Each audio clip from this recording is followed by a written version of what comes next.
Bismillahirrahmanirrahim. Assalamu alaikum dear students. Welcome back to free online lecture series. I am Professor Muhammad Bilal from the Excel group of colleges. तो जी बेटा chapter 1 का आज lecture number 3 हम पढ़ेंगे। आज हम इंशाल्लाह कीबोर्ड को कम्प्लीटली डिस्कस करेंगे।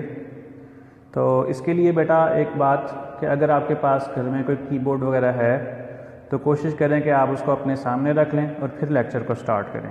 ठीक है, कोई लैपटॉप वगैरह है उसका कीबोर्ड सामने रख लें। अगर वैसे आपके पास कोई डेस्कटॉप वगैरह है तो इसका कीबोर्ड आप सामने रख लें। ठीक है,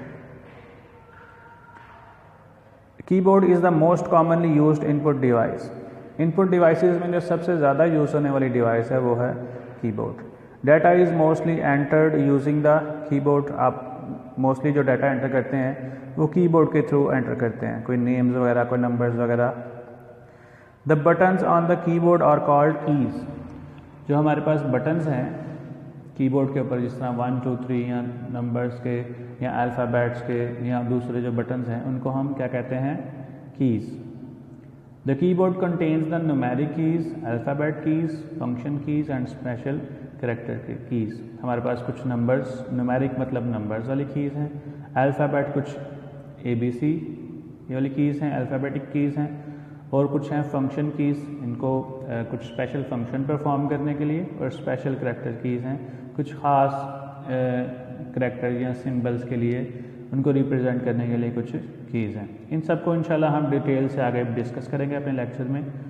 ठीक है, ये एक आपके कीबोर्ड का एक सिंपल सा ओवरव्यू है, इसमें आप देख सकते हैं। ठीक है, नेक्स्ट टॉपिक है बेटा आपके पास main part of keyboard. Keyboard के हमारे पास कौन कौन से पार्ट्स हैं? सबसे पहले फंक्शन कीज़, उसके बाद मेन कीबोर्ड, उसके बाद न्यूमेरिक कीज़ और कुछ एडिशनल कीज़ हैं। ठीक है, यहाँ पे अगर हम इसको गौर से देखें तो हमारे पास ये जो सबसे बड़ा पोर्शन आ रहा है कीबोर्ड का, ये हमारे पास क्या है? मेन कीबोर्ड है, मेन टाइपिंग कीबोर्ड। ठीक है, फिर इसके बाद इसके ऊपर अगर देखें जो वर्टिकल, ये जो हॉरिजॉन्टल एक लंबी सी लाइन लगी हुई है जिसमें F1 F2 F3, तो ये हमारे पास कौन सी हैं? फंक्शन कीज़ हैं। ठीक है, उसके बाद यहाँ पे अगर देखें हमारे पास तो ये जो हमारे पास न्यूमेरिक कीपैड होगा आपके कीबोर्ड के बिल्कुल राइट साइड पे। अगर आप कीबोर्ड आपने बिल्कुल सामने रखा है तो उसके बिल्कुल राइट साइड पे आप देख सकते हैं कि कुछ नंबर्स वाली कीपैड एक पूरा बना हुआ है। ठीक है, तो वो आपके पास क्या आता है? न्यूमेरिक कीपैड या न्यूमेरिक पोर्शन। ठीक है, न्यूमेरिक कीज़। उसके बाद न्यूमेरिक कीपैड के बिल्कुल साथ अगर आप देखें तो यहाँ हमारे पास क्या है? ये कुछ एडिशनल कीज़ हैं हमारे पास। ठीक है, इसमें कर्सर कंट्रोल कीज़ हैं और कुछ दूसरी डेल, इंसर्ट, एंड, होम और काफ़ी सारी कीज़ हैं। इनको हम क्या कहते हैं? Additional keys. ठीक है, चलें आगे वन बाय वन सबको डिस्कस करते हैं इंशाल्लाह। The number 1 is function keys. Function keys from F1 to F12 are used to perform the special function. The function depend upon the software being used in the computer. ये हमारे पास ऊपर कुछ keys बनी हैं F1 से F12 तक, और ये सारी कुछ ख़ास फंक्शन को परफॉर्म करने के लिए बनाई जाती हैं। ठीक है, माइट पॉसिबल F1 का फंक्शन कुछ हो रहा है, F2 का कुछ हो रहा है, F3 का कुछ हो रहा है। इस तरह सारी कीज़ को डिफ़ाइन किया गया। और ये भी ज़रूरी नहीं कि F1 अगर एक सॉफ्टवेयर को आप चला रहे हैं तो उसमें जो बिहेव करिए दूसरे में भी वैसा ही बिहेव करे। Might possible F1 Microsoft office जब हम खोलें तो उसमें उसका फंक्शन और हो, लेकिन गूगल क्रोम जब आप उसमें ओपन करें उसमें उसका फंक्शन और हो। ठीक है, माइट पॉसिबल जब PDF फाइल आप ओपन करें उसमें फंक्शन और हो। ठीक है, आप विंडो मीडिया प्लेयर ओपन करें उसमें फंक्शन और हो। तो जो जैसे जैसे सॉफ्टवेयर चेंज होगा इनके फंक्शंस भी चेंज होते रहेंगे। ठीक है, इनको बनाया इसलिए किस लिए गया है? बेसिकली शॉर्टकट कीज़ के तौर पर इनको डिज़ाइन किया गया है कि बजाय इसके कि आप अगर आपने मसलन F1 से हमने फाइंड करना है तो बजाय इसके कि आप मेन्यू में जाएं, वहाँ से फाइल में जाके वहाँ से आगे जाके देखें, या होम पे जाके आप वहाँ से फाइंड के बटन पे क्लिक करें तो आप डायरेक्ट F1 करके उसको फाइंड कर लेते हैं। ठीक है, तो यहाँ पे आप उसको शॉर्टकट कीज़ के तौर पर भी यूज़ कर सकते हैं। नेक्स्ट हमारे पास मेन कीबोर्ड। मेन कीबोर्ड हमने पहले देखा है कि जो सबसे बड़ा पोर्शन है जो टाइपराइटर की तरह है, जिसमें तमाम अल्फ़ाबेट्स भी आ रहे हैं और ऊपर नंबर्स भी आ रहे हैं, और अगर देखें तो साइडों पे कुछ स्पेशल करैक्टर्स भी आ रहे हैं। ठीक है, उनको भी इंशाल्लाह हम डिस्कस करते हैं। अभी पढ़ते हैं। The main keyboard include the keys found on the typewriter keypad. जो टाइपराइटर पे कीज़ थी वही सारी आपकी मेन कीबोर्ड में भी हैं। It is also contain some special keys, कुछ ख़ास कीज़ भी हैं। The special keys have different uses and effects that depends upon the software being used. इनमें भी वही बात है कि जौन सा सॉफ्टवेयर हो यूज़ कर रहे होंगे उसके अकॉर्डिंगली इनके फंक्शन भी चेंज होते जाएंगे। इनको भी पढ़ते हैं one by one. The number one is escape key, ESC key, या इसकी शॉर्ट फॉर्म है, एस्केप की शॉर्ट फॉर्म है। ठीक है, escape key is use to terminate a command और अ करंट टास्क। कोई कमांड आपने लगाई है या कोई काम आप कर रहे हैं, कोई सॉफ्टवेयर आपने ओपन किया हुआ है, कोई फंक्शन आप परफॉर्म कर रहे हैं, तो आप उसको बंद करना चाहते हैं। ठीक है, तो जो करंट आपकी वर्किंग चल रही होगी उसको टर्मिनेट करने के लिए, उसको ख़त्म करने के लिए हम यूज़ करते हैं एस्केप की। एस्केप का लफ्ज़ी मतलब होता है भागना। तो मतलब जो आप काम कर रहे हैं वहाँ से आप निकलना चाह रहे हैं, ठीक है, वहाँ से आउट होना चाह रहे हैं आप, तो एस्केप की हम प्रेस करेंगे तो क्या होगा, जो भी आप वर्किंग कर रहे होंगे वो क्लोज हो जाएगी और आप दोबारा से विंडोज़ के इंटरफेस में आ जाएंगे। नेक्स्ट है बेटा कैप्स लॉक की। कैप्स लॉक की इज़ अ टॉगल की। अच्छा, सबसे पहले समझते हैं टॉगल की क्या होता है। आपने कुछ ऐसे बटन देखे होंगे कि एक दफ़ा प्रेस करें तो वो चीज़ ऑन हो जाती है और फिर जब उसको दोबारा से पुश करें तो वो ऑफ हो जाती है। ठीक है, इस तरह के आपने कुछ बॉल पॉइंट भी देखे होंगे कि एक दफ़ा जब आप उनको प्रेस करते हैं तो वो ऑन हो जाते हैं, फिर जब दूसरी दफ़ा आप उनको प्रेस करते हैं तो वो ऑफ हो जाते हैं। तो ऐसे बटन्स को हम क्या कहते हैं, टॉगल की। ठीक है, अब ये जो कैप्स लॉक की है ये भी एक किस्म की टॉगल की है। The character appear in the upper case if की इज़ प्रेस्ड। क्या होता है कि जब की प्रेस करते हैं तो जो करैक्टर्स आप लिख रहे हैं वो अपर केस में लिखे जाएंगे। ठीक है, अपर केस मतलब कैपिटल लेटर्स। ठीक है, the character appear in a lower case if the key is not pressed. अगर आपने उसको प्रेस नहीं किया तो वो जो करैक्टर्स हैं वो लोअर केस में लिखे जाएंगे, और लोअर केस क्या है, स्मॉल अल्फ़ाबेट्स। ठीक है, कैपिटल और स्मॉल अल्फ़ाबेट्स। नेक्स्ट की है बेटा हमारे पास tab key. Tab key is used for moving to predefined tab stops. इसको समझते हैं। इसका भी फंक्शन हमारे पास डिफरेंट सॉफ्टवेयर में डिफरेंट आता है। मैं एक दो डिस्कस करता हूँ आपके साथ यहाँ पर कि अगर हम माइक्रोसॉफ्ट ऑफिस में काम कर रहे हैं, माइक्रोसॉफ्ट वर्ड में काम कर रहे हैं, ठीक है, कुछ लिख रहे हैं आप, कोई टाइपिंग कर रहे हैं, तो क्या होगा कि आपने अक्सर देखा होगा कि जब आप पैराग्राफ स्टार्ट करते हैं तो उसकी जो फर्स्ट लाइन होती है वो बिल्कुल स्टार्ट से स्टार्ट नहीं करते, बल्कि कपल ऑफ स्पेसिस के बाद आप स्टार्ट करते हैं। तो जब हम नॉर्मल लिख रहे हैं एक पेपर पे, तब तो हम अंदाजे के मुताबिक कुछ स्पेस छोड़ते हैं और लिख लेते हैं।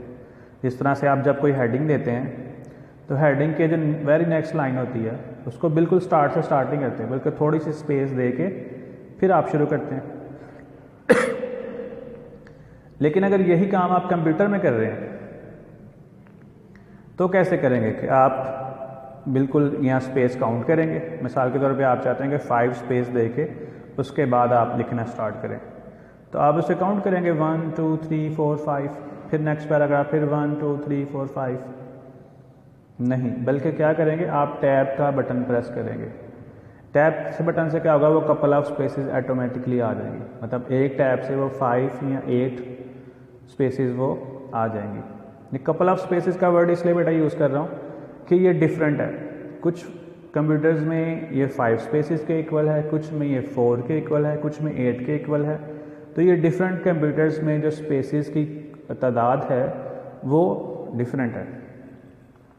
ठीक है, स्पेस कहते हैं बेटा ये जो हम दो वर्ड्स के दरमियान थोड़ा सा वक्फा छोड़ते हैं उसे स्पेस कहते हैं। ठीक है, एक वर्ड आपने लिखा, फिर थोड़ा सा वक्फा छोड़ा, फिर दूसरा वर्ड लिखा, तो जो बीच में स्पेस है उसे हम स्पेस कहते हैं। ठीक है, जो बीच में आप वक्फा थोड़ा सा देते हैं उसे हम कहते हैं स्पेस। अच्छा, दूसरा काम इसका क्या है। मिसाल के तौर पे अक्सर आपने कोई फॉर्म वगैरह फिल किया होगा कंप्यूटर पे। ठीक है, जिस तरह से अगर गूगल क्लासरूम की हम बात करें तो ऑनलाइन एक रजिस्ट्रेशन फॉर्म दिया था आपको फिल करने के लिए, जिसमें पहले आता है नेम, फिर उसके बाद आपसे पूछते हैं फादर नेम, फिर आपसे पूछते हैं जेंडर, फिर आपसे पूछते हैं ईमेल एड्रेस, फिर आपसे फ़ोन नंबर पूछते हैं। तो ये जितनी चीज़ें हैं सारी टैब हैं। मिसाल के तौर पर अगर मैं कहूँ तो ये नेम का टैब है, ये फादर नेम का टैब है, ये ईमेल एड्रेस का टैब है, ये फ़ोन नंबर का टैब है। तो अगर हम इसको सिंपली फिल करें तो मैं नेम लिखूँगा, फिर मैं क्लिक करूँगा फादर नेम के ऊपर, फिर वो लिखूँगा, फिर क्लिक करूँगा इसको ईमेल एड्रेस पे, वो लिखूँगा। लेकिन जो प्रोफेशनल होते हैं वो इस तरह से नहीं करते। वो क्या करते हैं, नेम लिखते हैं, टैब की प्रेस करते हैं, वो कर्सर ऑटोमेटिकली कहाँ आ जाता है, नेक्स्ट टैब में फादर नेम लिखते हैं, टैब प्रेस करते हैं, कर्सर ऑटोमेटिकली नेक्स्ट में आ जाता है उसमें ईमेल एड्रेस में। ठीक है, तो टैब की क्या है, जो प्री डिफाइंड टैब स्टॉप्स हैं या नेक्स्ट टैब हैं आपके पास, वहाँ पर ऑटोमेटिकली शिफ्ट होता जाता है। ठीक है बेटा। उसके बाद देखते हैं शिफ्ट की, कंट्रोल की और ऑल्ट की। अच्छा, ये तीनों की साथ इसलिए पढ़ा रहा हूँ कि इन तीनों कीज़ में काफ़ी हद तक सिमिलैरिटीज़ हैं। ठीक है, क्या करती हैं तीनों कीज़, इनको हम मॉडिफायर कीज़ भी कहते हैं। ठीक है, क्या करती हैं, ये किसी भी वर्ड की या लेटर की फंक्शनैलिटी को मॉडिफाई कर देती हैं, उसकी फंक्शनैलिटी को इन्हेंस कर देती हैं, उसकी वर्किंग को या उसकी फंक्शनैलिटी को इम्प्रूव कर देती हैं, उसमें कुछ इजाफा कर देती हैं, उसमें कुछ बेहतरी ले आती है। ठीक है, मिसाल के तौर पर आपके पास आप काम कर रहे हैं तो एक लेटर है सी का फंक्शन क्या है कि जैसे आप सी लिखेंगे, सी का बटन प्रेस करेंगे तो स्क्रीन पर सी लिखा जाएगा। लेकिन जब आप करते हैं कंट्रोल प्लस सी, कंट्रोल दबा के सी प्रेस करते हैं तो क्या होगा, अब सी की फंक्शनलिटी इन्हेंस होगी, अब वो कॉपी करने लग पड़ा है। पहले जो लेटर सिर्फ सी लिखता था, अब कंट्रोल सी के साथ क्या होगा, वो उसकी फंक्शनैलिटी को उसने मॉडिफाई कर दिया, उसकी फंक्शनैलिटी को उसके इन्हेंस कर दिया, अब वो कॉपी कर रहा है। कंट्रोल ओ करेंगे तो ओपन भी करेगा। ठीक है, कंट्रोल वी करेंगे तो पेस्ट भी करेगा। ठीक है, इस तरह से क्या करते हैं, ये मॉडिफायर कीज़ हैं। ऑल्ट भी ऐसे ही है, ऑल्ट F4 करेंगे तो क्लोज करना शुरू कर देगा प्रोग्राम्स को। ठीक है, और शिफ्ट की भी इसी तरह से है। ये तीनों कीज़ को हम मॉडिफायर कीज़ भी कहते हैं। इसमें जो शिफ्ट है, शिफ्ट की फंक्शनैलिटी में कुछ एक्स्ट्रा भी है, उसको रीड करते हैं। Shift key is pressed in the combination with other keys to produce upper case letter. ठीक है, and upper symbol shows on the certain keys. Upper case letter मतलब अगर आप मिसाल के तौर पर बी लिखेंगे तो अगर स्मॉल लिखा जा रहा है तो अगर शिफ्ट बी दबाएंगे तो वो कैपिटल हो जाएगा। ठीक है, अगर अपर केस में लिख रहे हैं तो शिफ्ट के साथ लोअर केस में आ जाते हैं, अगर लोअर केस में लिख रहे हैं तो शिफ्ट के साथ अपर केस में आ जाते हैं। मतलब स्मॉल अगर लिखा जा रहा है आपके पास कीबोर्ड से के साथ, आपकी स्क्रीन पे जो आप लिख रहे हैं वो स्मॉल लेटर्स में लिखा जा रहा है, तो शिफ्ट के साथ जब आप जो सी कीज़ प्रेस करेंगे वो कैपिटल हो जाएंगी, और अगर कैपिटल में लिखा जा रहा है तो शिफ्ट के साथ जो सी कीज़ आप प्रेस करेंगे वो स्मॉल में हो जाएंगी। उसके बाद दूसरी जो इसने बात की है, and upper symbol shows on the certain keys. जिस तरह के हमने शुरू में बात की थी मेन कीबोर्ड की, तो मेन कीबोर्ड के ऊपर आपने देखा था कि सेंटर में तो आपके पास अल्फ़ाबेट्स आ गए थे, अल्फ़ाबेट्स के ऊपर कुछ नंबर्स आ रहे थे 1 2 3 4 5 6 7, और वहाँ पे मैंने आपको बताया था कि इसके ऊपर कुछ सिंबल्स भी आ रहे हैं, जिस तरह से @ हैश प्लस और ब्रैकेट्स। ठीक है, तो जब हम शिफ्ट के साथ अगर मैं वैसे 1 प्रेस करूँगा तो उसका मतलब 1 ही आएगा, 2 प्रेस करूँगा 2 आएगा, 3 प्रेस करूँगा 3 आएगा। लेकिन अगर मैं शिफ्ट के साथ 1 प्रेस करूँगा मेन कीबोर्ड वाला, तो क्या होगा, जो उसके ऊपर 1 के ऊपर एक अल्फ़ाबेट लिखा होगा, कोई स्पेशल सिंबल लिखा होगा, ठीक है, वो आएगा। अगर मैं शिफ्ट के साथ दबाता हूँ तो हो सकता है @ आ जाए, फिर शिफ्ट के साथ दबाऊँगा तो हैश आ जाएगा, फिर शिफ्ट के साथ दबाऊँगा तो ब्रैकेट आ जाएगी। मतलब जो नीचे अल्फ़ाबेट्स लिखे हुए हैं उनके ऊपर जो स्पेशल सिंबल्स हैं वो हमारे पास शो होने शुरू हो जाएंगे। कंट्रोल की को पढ़ते हैं। Control key is pressed in the combination with other keys to execute command. ठीक है, दूसरी कीज़ के साथ मिला के जब हम इनको प्रेस करते हैं तो ये कुछ ख़ास किस्म की कमांड्स को, कुछ ख़ास किस्म के ऑपरेशन को परफॉर्म करती हैं। Alt key is also used in the combination with other keys to execute command, इसका भी सेम है। नेक्स्ट है बेटा backspace key. Backspace key is use to delete a single character on the left of the cursor. कि आप अगर लिख रहे हैं, सबसे पहले बेटे समझते हैं कर्सर क्या होता है। मिसाल के तौर पे अगर आप कंप्यूटर पे काम कर रहे हैं तो वहाँ आपको एक छोटा सा एरो का सिंबल या पॉइंटर भी उसे कहते हैं वो नज़र आता है, या उसे तीर का निशान भी आप कह सकते हैं कि जैसे आप माउस मूव करते हैं तो एक छोटा सा तीर का निशान होता है, वो भी साथ साथ मूव होता रहता है। ठीक है, फिर जहाँ क्लिक करते हैं वो ऑपरेशन भी परफॉर्म करता है। तो ये इसको भी हम कर्सर कहते हैं। लेकिन जब आप कोई लिख रहे हैं, कोई आर्टिकल लिख रहे हैं, कोई फेसबुक पे कुछ लिख रहे हैं, या आप कोई वर्ड पे कोई फाइल में कुछ असाइनमेंट लिख रहे हैं अपनी, ठीक है, तो जब लिख रहे हैं तो एक आपको जहाँ पे लिख रहे होते हैं वहाँ पे एक वर्टिकल बार नज़र आती है, बिल्कुल सीधी आई की तरह की। वो बता रही होती है कि जहाँ पे आप जब भी आप कोई की प्रेस करेंगे तो यहाँ पे लिखी जाएगी। या अगर आपने कहीं पर नहीं लिखा, आपको कंप्यूटर यूज़ करने का एक्सपीरियंस नहीं हुआ, तो आपने जब कभी मैसेज टाइप किया होगा मोबाइल में, तो वहाँ भी आपने देखा होगा एक वर्टिकल बार सी आती है जो आपको बता रही होती है कि जब भी लिखेंगे यहाँ पे लिखा जाएगा। ठीक है, वो अमूमन जब आप लिख रहे होते हैं तो लास्ट पे होती है, उसे हम कहते हैं कर्सर। ठीक है, अब बैकस्पेस की क्या करती है कि जो कर्सर के लेफ़्ट पे जो चीज़ें होती हैं ना वो रिमूव करना शुरू कर देती है। मिसाल के तौर पे आपने लिखा 1 2 3 4 5, अब कर्सर कहाँ पे है? 5 के ऊपर, और कर्सर के लेफ़्ट पे क्या है? 5। ठीक है, आप बैक स्पेस दबाएंगे 5 रिमूव हो जाएगा, फिर आप बैक स्पेस दबाएंगे 4 भी रिमूव हो जाएगा। ठीक है, तो इस तरह से कर्सर के लेफ़्ट पे जो चीज़ें हैं वो रिमूव होती हैं बैक स्पेस के साथ। नेक्स्ट है बेटा enter key. Enter key is use to move the cursor to the beginning of the next line. It is normally used at the end of the paragraph.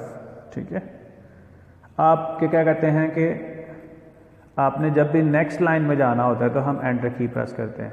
मिसाल के तौर पे आप कुछ लिख रहे हैं, आपने एक लाइन लिख ली, आप चाहते हैं नेक्स्ट लाइन में जाऊँ, एंटर की प्रेस करेंगे तो आप नेक्स्ट लाइन में आ जाएंगे। फिर आपने कुछ लिख लिया, फिर आप चाहते हैं नेक्स्ट लाइन में आप लिखूँ, तो एंटर की प्रेस करके आप नेक्स्ट लाइन में आ सकते हैं।